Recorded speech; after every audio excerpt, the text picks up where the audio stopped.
السلام عليكم ورحمة الله وبركاته. أسعد الله أوقاتكم أخوتي الأعزاء. اليوم قصتنا قصة جدا غريبة جدا عجيبة. شوف سبحان الله، اللي توكل على الله يجعل له مخرجا دائما. رجال قال له أبو سليمان راكب سيارته وماشي على هالطريق، وبالصدفة هو ماشي على الطريق شاف رجال باكستاني. هالباكستاني اللي شافه على هالدرب واقف يقول سبحان الله، دخل محبة لقلبي يعني من شفت هالرجال. يقول هو وقف لي على هالطريق، قلت له وين تريد تروح اخوي؟ خلني اوصلك بدربي. قال له لا، عم استنى الحافلة يعني، عم استنى السيارة. قال له اطلع انا اوصلك. وين رايح؟ يقول له والله رايح على المشفى، بيلي علاج غادي، اريد اروح اجيب العلاج. عندي امي مرضانة بالبيت وبيعدها مرض كلى، مزروع لها كلى. وتعرفون انتم المزروع لها كلى بدأ علاج، وعلاج بانتظام يعني مدى الحياة تظل تاخذه. ليش؟ لأنه هذا عضو من غير إنسان ينزرع بإنسان ثاني، فالجسم ينفره إذا ما أخذ العلاج. لازم دائما الواحد يتواصل بالعلاج وياخذ العلاج دائما. ونقول له اطلع ويانا وصلك يعني. يقول سبحان الله أبو سليمان، يقول ارتاحت له هالرجال هالباكستاني، وقلت له اطلع أنا وصلك. يقول ركب معي بالسيارة وقمنا ندردش على هالطريق. شبيه عندك؟ ما عندك؟ مين المرضان عندك؟ وانه يقول له امي مرضانه ومرتن كبيره وهيج وهيج صاير معايا، وعندها مرض بالكلى وسوينا لها زرع كلى، واظل اروح على هالمشفى هاي يعني. هناك ينطون علاج ببلاش يعني، بهالمشفى هاي بالذات يعني، واريد اروح لها انت اجيب العلاج. يقول له خير ان شاء الله انا وصلك وما عندك مشكله، وان شاء الله الله يشافي لك اياها ويعافيها يا رب. يقول ابو سليمان وفعلا ما كذبنا خبر، وصلنا لعند المشفى. هنا الباكستاني قال لي يعطيك العافيه وكثر الله خيرك، عمني وصلتني. ابو سليمان يقول وانه قلت له لا، بدي انزل معاك، انا ما دشك لحالك، خلاص طالما وصلتك للمشفى اريد انزل معاك. يقول بنزل معاه على المشفى واروح على الصيدليه معاه. فاتنا انا والباكستاني على هالصيدليه، وانه يقولوا له العلاج بعندنا نوعين منه، هو نوع خلصان ونوع موجود عندنا.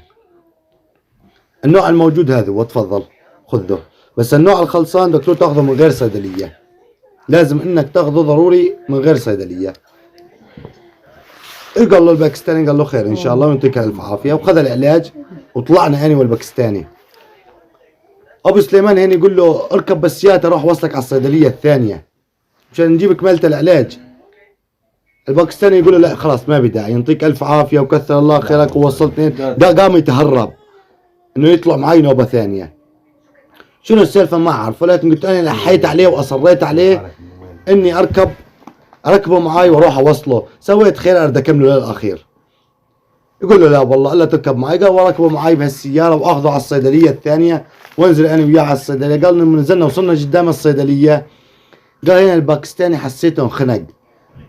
يقول لي علمك على شغله، انا ما عندي مصاري يعني اشتري الدواء الثاني، انه وجدا انحرجت منك، والله ما لي شيء المصاري اشتري الدواء الثاني.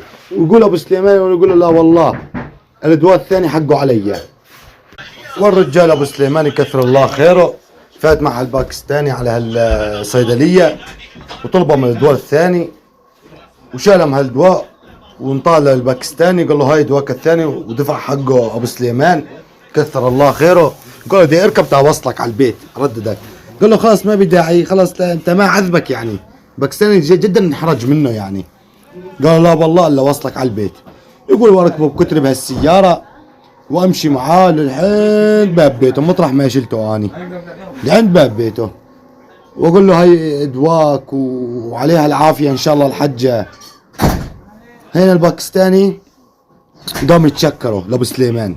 يقول ابو سليمان واني اندر شوي على صفحه وطالع من ايدي من جيبي هالبيو النصيب خرجيه للزلمه يعني، حسيته رجال فقير ودخل قلبي يعني. يقول وطالع خرجيه للرجال واقضب اقول له هاي خرجيه مني لك ان شاء الله انك تقبلها.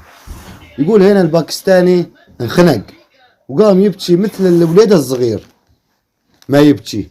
يقول انا تعجبت البكاء يعني، استنيته عادين للباكستان لبين ما هدي وروق. هين قلت له شبيك قاعد تبكي؟ صاير معاك ليش قاعد تبكي؟ يعني هذا صدقة مني لك، يعني هدية اعتبرها الخارجية هاي، مشان هالشي هذا انت قاعد تبكي؟ قال له لا. الباكستاني يقول له ابو سليمان، يقول له انا لما طلعت من بيتي ترى انا ما عندي ولا ليرة، حتى جرى الحافلة ما هي بجيبي.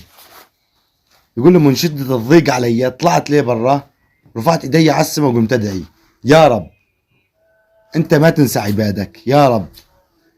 وقعت بضيقة وحق الدواء ما عندي ولا اجر الطريق، واريد الدواء ضروري يعني، يا رب اخرجني من هالمأزق، اخرجني من هالضيق. وقمت ادعي رب العالمين يا رب سخر لي عبادك بهالشي هذا. يعني جدا كان مخنوق ومتضايق. قال لحد ما انت جيتني ووقفت لي، والله هو سخرك لي مشان انك تساعدني، خذيتني وجبت لي الدواء وكل شيء كله باذن رب العالمين. لا فوق منها اكرمتني واعطيتني خارجيه فوق منها، هذا كله من كرم رب العالمين. فيا اخوان اتقوا الله، ومن يتق الله يجعل له مخرجا. دائما الواحد من اي ضيق تفوت بيه رب العالمين دائما يعرف لك مخرج. رب العالمين ما ينسى عباده الصالحين. هاي قصة هيك يعني بيها عبرة وعبرة زينة. وبي عندنا قصة ثانية راح اروي لكم اياها بيها شوية فكاهة. يعني القصة الثانية حبيت اني احكي لكم اياها بما انه حكينا القصة هاي زادين، نقول نحكي قصة فكاهة زادين. خليكم معاي واستمعوا لها. يبقى يا اخوان سالفتنا الثانية على عروس انصدمت بليلة عرسها بشيء غريب صار معاها.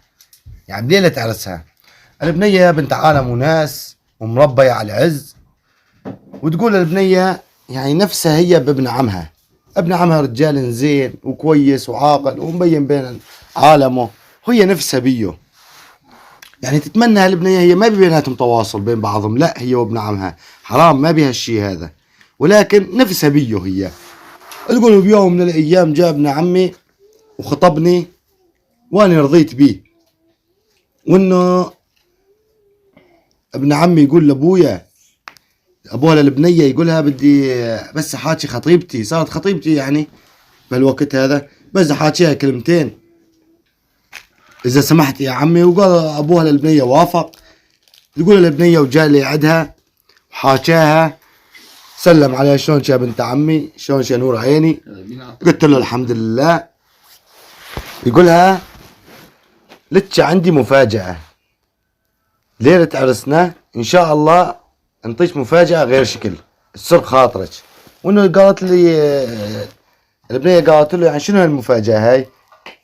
ابن عمها قال لها اذا قلت لك عليها ما تصفي اسمها مفاجأة اليوم، لازم تظل انه ما تعرفينها مشان تصير مفاجأة يعني. تقول له خير ان شاء الله. ظلت ببالي هالسالفة المفاجأة شنو هي المفاجأة هاي.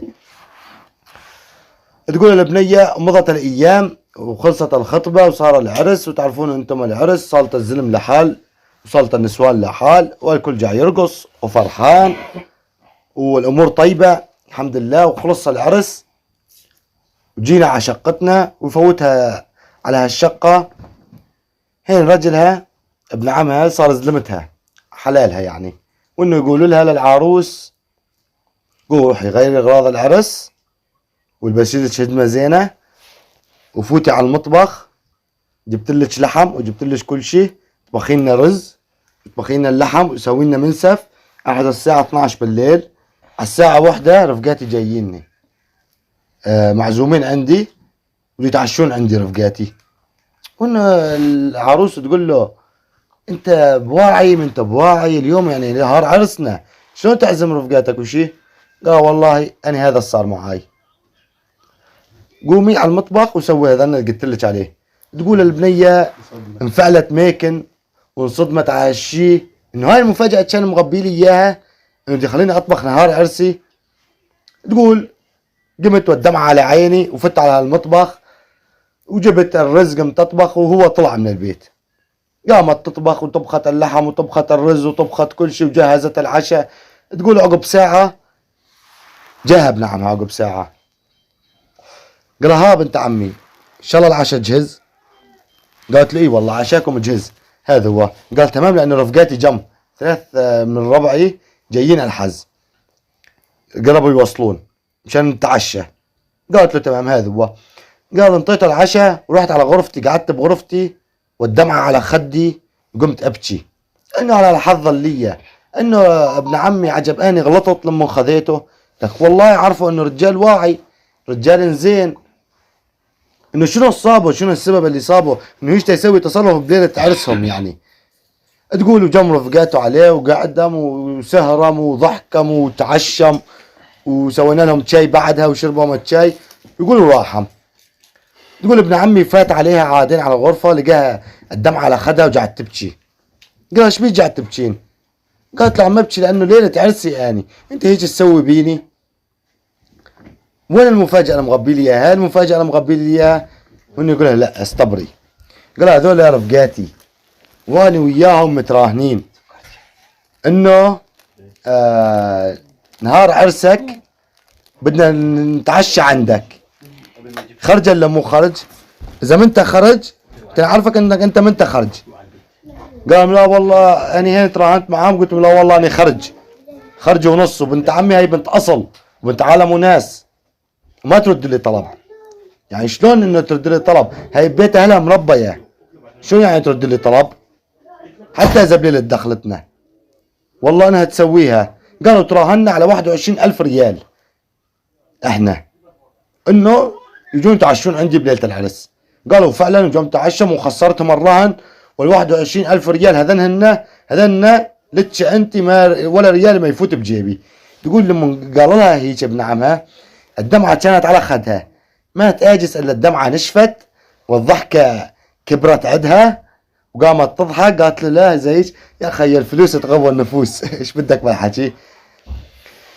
فيبقى المغزى من هالشي هذا بنت الاصل تعينك على قدر الزمان وعلى كل شيء، وش من سويت بيها تظل بنت اصل وبنت عالم وناس.